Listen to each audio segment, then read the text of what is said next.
here we are. Good afternoon, everybody. I'm here with a special guest, and I think everybody in the staffing industry knows who you are, John. If anybody's ever been in the staffing world, they know who he is. It's John Ruffini. You are too kind. Well, John, hey, thanks for coming in today, buddy. I appreciate it, man. Definitely looking forward to having some great chats here. So, My pleasure. What? Thanks for having me. We're not going to waste any time here, man. We're just going to deep dive in like the shark always says. Let's roll in and just tell everybody a little bit about you, that if they don't know who you are, you're going to know him now. Wow. Okay. So I date myself because I've been in the staffing and recruiting business now for over 26 years. So it's definitely the lion's share of my professional life. Started on a desk like most professionals, ran a perm desk, full cycle, brought in clients, brought in candidates. I've run the whole gamut. I've worked with several major staffing firms. And right now I am doing what I've done for the last maybe 10 to 15 years of my career. I've been focused on professional development of others, training, mentoring, coaching, teaching people the business, trying to help them avoid mistakes that I made, and always being grounded in the fundamentals. So right now I work in the healthcare staffing field. I work for a company called Health Trust Workforce Solutions. We're part of HCA Healthcare, and I'm their vice president of professional development. So me and my team, our focus is to make everybody in the organization better at what they do and to develop them professionally. Nice, John. So you know what? You train recruiters, correct me or not, right? So correct.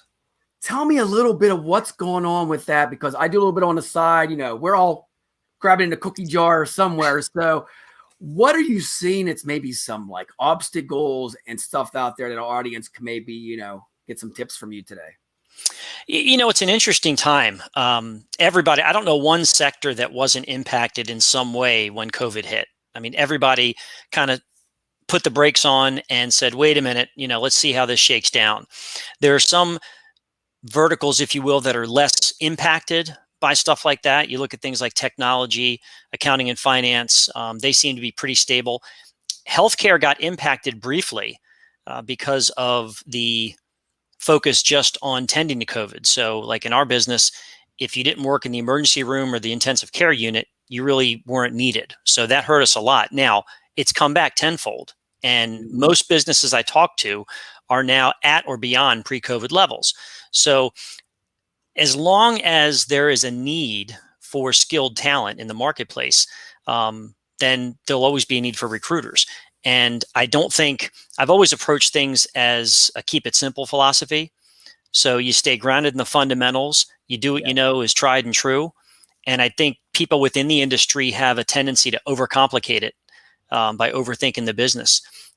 We just have to listen to folks, find out what they want and what they need, and then deliver that solution. Sometimes it's possible, sometimes it's not.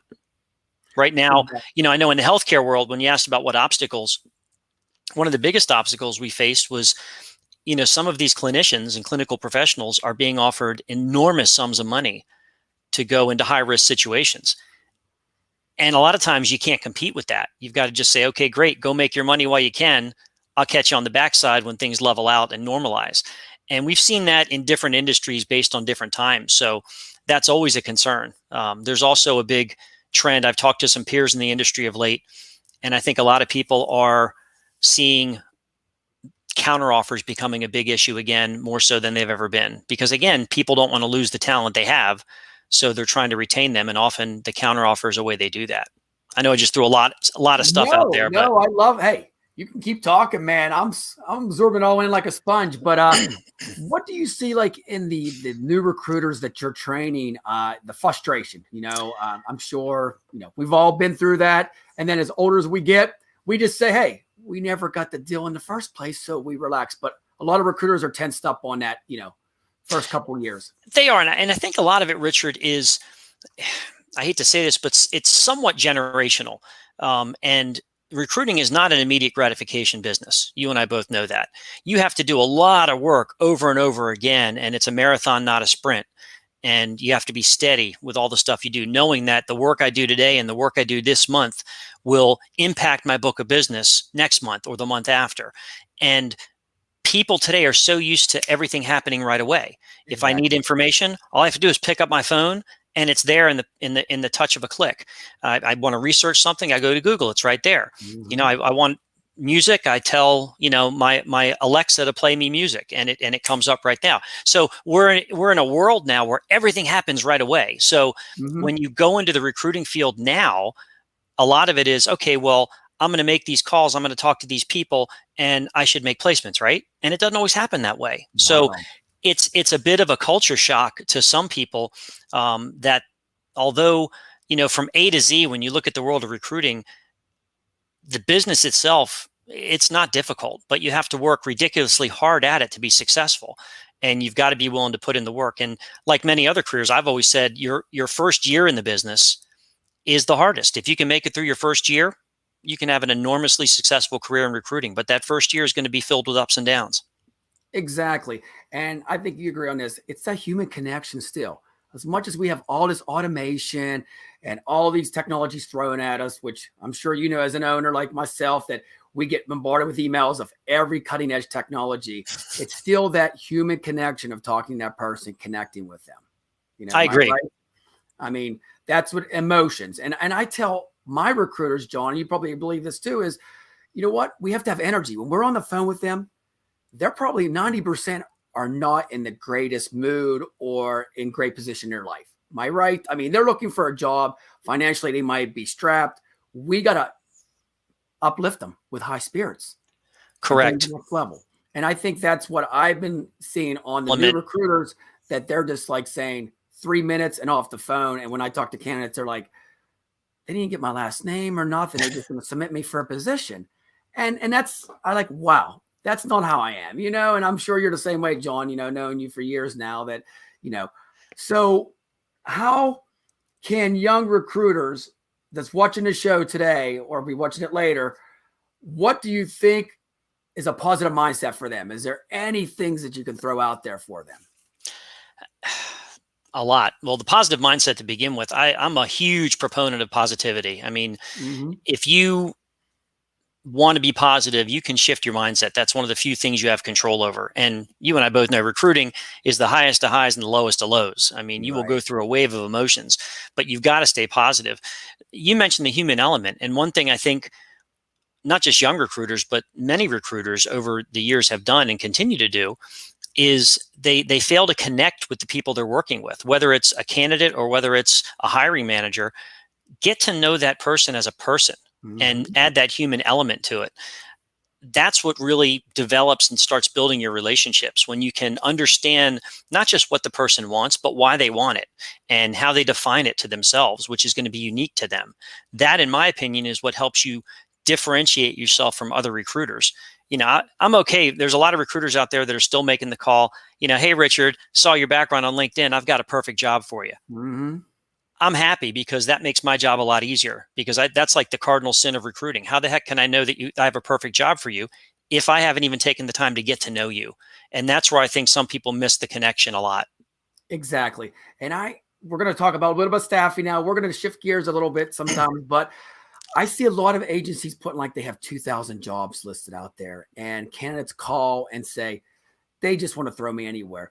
What's your opinion on staffing firms saying they got 5,000 jobs out there for you? I don't think it's not necessarily the quantity of jobs. It's, do you have the job for me if I'm a candidate? Do you have what I'm looking for? So, like, I know it's funny. I came from a world, I've been in healthcare for just about 3.5 years now. And the world I came from was more professional lines recruiting with accounting and IT and things like that. So, if we were working 3 to 5 jobs at a time, that was a pretty good workload to try and fill at any given number of time. And you might have had 20, 30, 40 jobs on the board at one time to fill. I go into healthcare, and it's not uncommon for, like my current company, it's not uncommon for us to have 4,000 or 5,000. Wow. All the clinicians that work in there. But saying that to a candidate, that doesn't make them feel any better, worse, or indifferent. It's all about tuning into, all right, if you were to make a move, what would you want in an opportunity? If you're looking for another opportunity, what's important to you? And then I'm not going to say, hey, here, take a look at these 100,000, 2,000 jobs and tell me which ones you want. You're right. It's my job to listen and then figure out which of those jobs are right for the candidate based on what they're telling me. So true. So true. And you're going to love this, John. I don't know if you know this, but if you've probably seen it in my email, I'm not a recruiter. I'm a job agent. I represent you. And you know what? All joking aside, people love that. They're like, wow, you're my job agent. Yes, I am. I'm your Jerry Maguire in the staffing industry. Like That's it or it. not, show me the job instead of show me the money, right? Hey, but you got to have fun in this industry. And I always say every day, we have to laugh and joke, man. You know what I mean, John? At the end of the day, you know what? If you didn't get the deal, you didn't get it anyway. Till you get the cash in your hand or a fee, you know what? Keep fighting, guys. That's what I tell people, because we're in this roller coaster now. There's a lot of opportunity for all of us, I believe. Well, and while the business end of things, the company side always pays our bill, right? So they're the ones, they're the client, so to speak. So it's kind of like real estate when they say, oh, I work for the seller. Well, you've got to have everybody's best interest at heart. And that's what I admire about what you've been doing, is you really have shown that although, when you place somebody, you might be getting paid by a client, you are working just as hard for the candidate to make sure that it's the right opportunity, because if you don't have that care and concern, it's going to bomb out anyway. And to your point, you'll never see the money anyway. You're exactly right. And my terminology is as simple as this. I'm the head coach. They're the player. Without each of us, we're not going to score a touchdown or be like Brady. Simple. Got that right. Right? I mean, well, Joan, I want to talk about healthcare, man, and deep dive into this, because you're like the expert in this. I know a lot of people in the last couple of weeks, I don't deal with healthcare at all. So I'm going to learn some information from you today. What's the hot jobs out there in healthcare that is out there for people? Well, I can speak mainly, the world that I'm immersed in mainly is the nursing community. And right now there's an enormous opportunity for nurses to pick up extra shifts on per diem, for nurses to take local contracts where they commit to a certain number of shifts over a certain number of weeks. And the travel nurse community is huge also. A lot of opportunities surrounding mostly ICU, intensive care unit nurses, emergency room nurses, telemetry nurses, those that are able to read those monitors in those critical care units, and huge therapists. So those are in the healthcare unit, healthcare community right now. And, it's funny because we've seen a huge uptick in the last month for what is considered kind of the standard nurse specialty, which is called med-surg, which is most of the units that if you or I checked into a hospital, that's where we'd go. Nice. Wow. So the healthcare industry is booming, and we're busy. Not enough nurses to go around. That's for sure. And here's one topic I want to hit you with. I'm on all these social media sites. New recruiters, they're going to start their recruiting firm and jump right into the healthcare. How does that happen overnight, John? Well, first, good luck. I'm glad you said that, because I talked to them. I was like, wow, you can't start a staffing firm overnight, but is there any tips for them? Is it maybe they should do research first before they jump into this field that everybody wants to jump into? If they're going to, I will tell you that when I entered the healthcare space 3.5 years ago, I called some old colleagues and I said, I've been in recruiting a long time and I've never seen anything as complex as this. It is a very complex beast. There's a lot of things that go into putting. You can't just okay, I'll give you an example. If you or I are staffing, whether it's light industrial or whether it's professional. So when I used to staff accountants, if they were qualified, you showed them to the company interviewed them, they hired them, boom.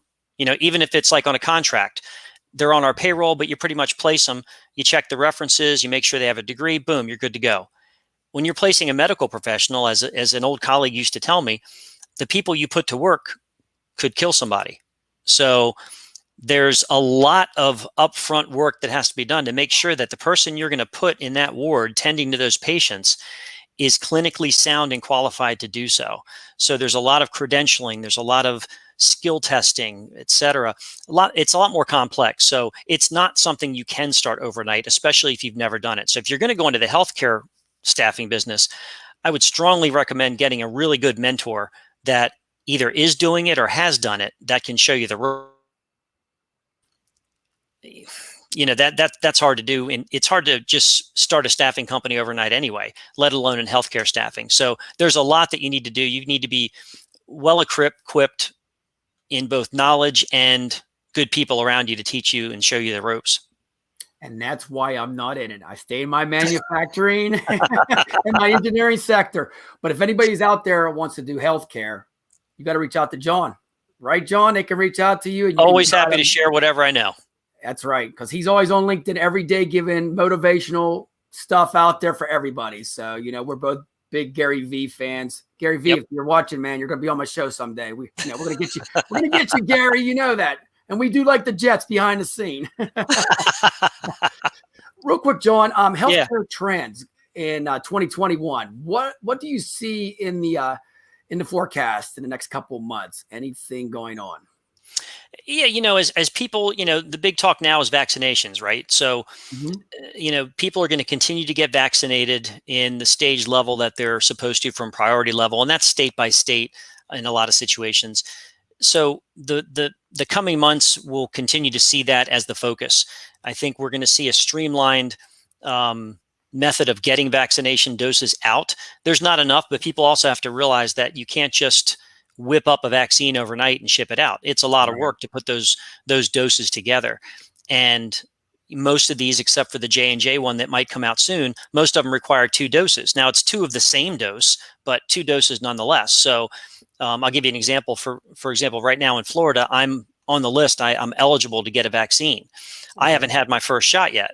Right now, all the available doses in Florida are being reserved for those ready for their second shot, because you have to get that second dose within a certain window of time. And if you don't, it affects how the vaccine performs. So they're rationing it accordingly, and people have to be patient. As far as trends, as the vaccines go out there and the control over COVID, so to speak, starts to get better, I think what you're going to start seeing is a more normalization of pay rates for clinicians in the marketplace. So, they've been making hay while they can, and so they should. But you'll see things start to go back to a little bit of normalcy when it comes to rates. And that'll be something that recruiters will have to educate the candidate base on, and their facilities, to make sure that they're in line and competitive to get the talent they need. Nice. Now, the workers you place, do they all have to have the shot beforehand, or is there like a timeline for that when they jump into the healthcare industry? The healthcare professionals, those that are the frontline workers, if you will, they're all getting vaccinated first. So all the folks that are in the hospital tending to patients, et cetera, they're the first in line. I know, at least from respect to the way HCA Healthcare is doing it, they're going to be the ones to get it first, and then it'll tier down. We're just the people that put those healthcare professionals to work, so we're a little lower on the totem pole. I'll tell you what, that is a lot of healthcare information just to suck in, people. So if you're out there, you know what, man, good stuff. And I keep reading up on it, John, and sometimes it gives me a headache, man. It's a revolving door in healthcare, man. You got to be on top of it all the time. You do, but you have to be that way in any line of business, Richard. You know that. You've just got to know it's more than, recruiting is more than just calling candidates and calling clients. If you really want to be the best, you've got to understand your industry, and you have to know a little bit about everything that's going on.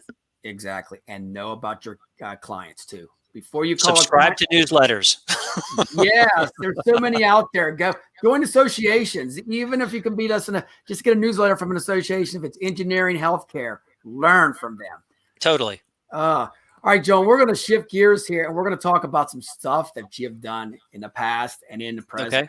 Your book, brother. Let's talk about this book we got out there. I definitely haven't had a chance to read it yet. I'm sorry. I'm reading a Gary V book now, but it's on my list to read your book this year. Which Gary V book are you reading? It's Ask Gary V. Hashtag Ask. I read Crushing It recently. He's just so good. I bet the Ask Gary V, is that a compilation of a lot of his podcasts? Yes, it is. Yeah. Oh, that's awesome. I'll have to get that. And you know what? Anybody out there, Gary V, you listen to him, Tony Robbins, but Gary V for branding, he knows everything about branding. If you want to brand yourself, listen to him. I would not have this green screen if it wasn't for Gary V and tell me what to brand. Seriously, the man is a genius on being on. I'm on TikTok now recruiting. I'm on Instagram recruiting. A year ago, you're going to recruit from Instagram? What the hell? I'd still be on Monster, right? People don't realize how many different social media sites you can find people on. It's if you want to dive into it, there's a lot of sourcing that's done on obscure social media sites that people wouldn't think to recruit people off of, which is, yeah. Gary, I love Gary Vee because he's real, he's genuine, he just talks from the heart. He does. And you know what? He's here to help people. My slogan is giving equals growth. He's always giving his information out for free because hey, he wants everybody to be successful. Totally. So tell us about this book, John. Let's go into some detail about what made you write it, and how many books do you have out there, by the way? You know, I couldn't. Geez, I don't know. It's in the thousands. It's interesting. I've done no marketing on it. It's just been popular by word of mouth. I did the book as a labor of love. So the story behind it, I was at a company in the past, and the president, who I reported to, came to me one day and said, could you send something out, just a tidbit each week, a tip to keep our recruiters focused and grounded and stuff like that. So I said, sure. I love to write. I mean, I write in all facets. And so it was a good challenge for me to take on. So every week I just started writing a little recruiting tip and would send it out every week. And it kind of got legs and it took off and people really liked it. And, we said, hey, somebody said, why don't we call it Money Makers? Because it'll help recruiters make money. So I basically kept track of all those things that I did. So then I had compiled hundreds of these money makers. And I said, I've had several people say this would make a good book and I'd love to have it in print. So I just started saying, all right, a couple of years ago, I said, let me put a book together. So I took the best 52 of them that I thought were most impactful, meaning, and I said, well, if you implement one of these for every week of the year, and you build upon it, then you'll be successfully grounded in the fundamentals of recruiting. So I included 52 of them and then a couple bonus ones, put it in a book and self-published it. It was, and, put it out there in the marketplace, and, it still continues to be very well received. Nice. Again, these are tried and true fundamentals of recruiting that can apply to any line of business. It's very gratifying that I've talked to folks at recruiting firms in various industries that have said they use my book to train their recruiters. Every recruiter gets a copy when they join, that type of thing. So it was very validating to know that, what I'm putting out there is actually working. That's incredible. Well, I want an autograph book, John. You know that. I will send you one, Richard. I'll put it in my office here, and it'll be on my social media. When I take pictures, you'll have your book right on top. I will be sure to get one out to you. There you go. Cool. Okay, so something else. After I'm digging up some information on you, you are a songwriter. So, wow. Let's go into that. What made you? I mean, is there any big hits out there that we should know about that John wrote? If there were big hits, Richard, then I probably wouldn't still be in recruiting, right? No, I don't know what I'd be doing. But no, there's no big hits. I've always been a writer. I write. I've written books now, a couple of them. I write articles on LinkedIn every week. It's always been in my blood since I was a long time ago. So I enjoy it. It's how I get my emotions out. It's been a great vehicle for me to release stuff and tell stories. I've reinvested in a home studio earlier this year to kind of go digital. I used to have some older technology. So I've never stopped writing, never stopped recording. And, it'll always continue to be a vested hobby. If one day, I can get someone to record one of my songs and make it a hit, that's the ultimate goal. I'll never stop dreaming about that. But it's a labor of love. I just enjoy it. I write for me. And if my music can make you laugh or cry, then I've done something right. You know what, John, that's amazing, man. You know what?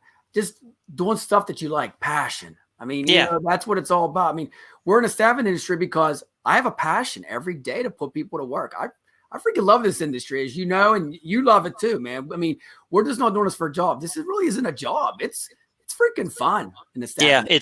Yeah, you have to. Whatever you're doing, you have to have passion about it. You have to be passionate, and that's why you're so good at what you do. And that comes through in everything you say. Your passion comes through in your energy. You got to believe in what you're doing. Otherwise, how can you expect anybody else to believe in you? Exactly. So is there any other hobbies that I did not cover that you're out there doing? I mean, John, you're like Superman, 23 hours out of the day, right? There, I was telling you off air before we went on, my wife would tell you I have too many hobbies, but I just, I enjoy getting the most out of life and doing what you enjoy doing. So, when it comes to obviously the day job, I'm passionate about making people better at what they do in the staffing industry and impacting them in any way I can, impacting my company to help it achieve its goals and missions. Off hours, I'm writing. Again, I'm putting music together in my studio. I'm working on another book. This one's nonfiction, so it will be. It's not nearly done yet, but that's my goal to get that out in the next year or two. And it tells the story of the adoption of our youngest kid, which one of those stories that you have to hear to believe. And so there's a lot of other stuff that I enjoy. I love sports. I've always been passionate about playing sports. Yes. I officiated high school basketball for 5 years when I lived in Maryland. So I believe like you, Richard, I believe in diving in head first. If you want to be a part of something, there's no other way to do it than just to take it on and see what you can do. You're right. And you love sports and you know this. I'm a football coach. Coaching is 80% of recruiting. It's like I use my football coaching skills in the recruiting. It's amazing. Absolutely. It's an X and O's when we had a segment on that. Okay, so you made it over 25 minutes with me, John. I want to ask you a question. You know what? Is that like a record? No, we've done 50 minutes. No. With me, nobody does 5 minutes with me. You know that. Never. I'll just talk by myself while they're off the air, right? But, oh my gosh. No, you are a guest on the show. I think we need to promote you from a guest to a co-host, man. Would you like to be on my show? And you want me to be a co-host? I want you to be with me once a week.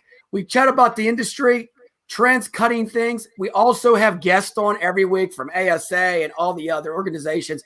We want to bring everybody together this year and put them out there on our live podcast.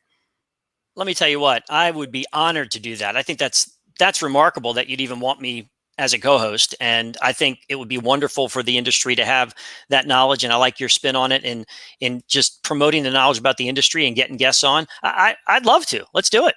There it is. John is no longer a guest. He's my co-host coming up starting next week. We're going to have different topics every week. And trust me, it's not going to be boring. We're going to be cutting through the edge on everything. We'll be keeping updates on John's songwriting and the book. We're going to have to keep you up on that too, right?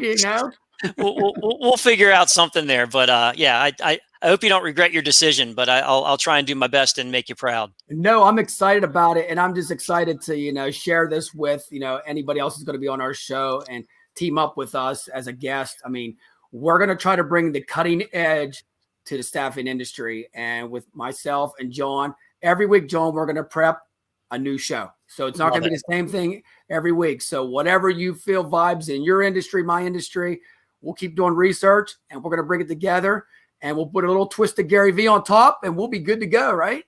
I love it, Richard. Keep that enthusiasm going, man. It's infectious. Awesome, man. Well, hey, I'm not going to hold anybody else up here. I know you guys all have a busy day here today. Just want to thank you for having our first The Staffing Shark Show with John.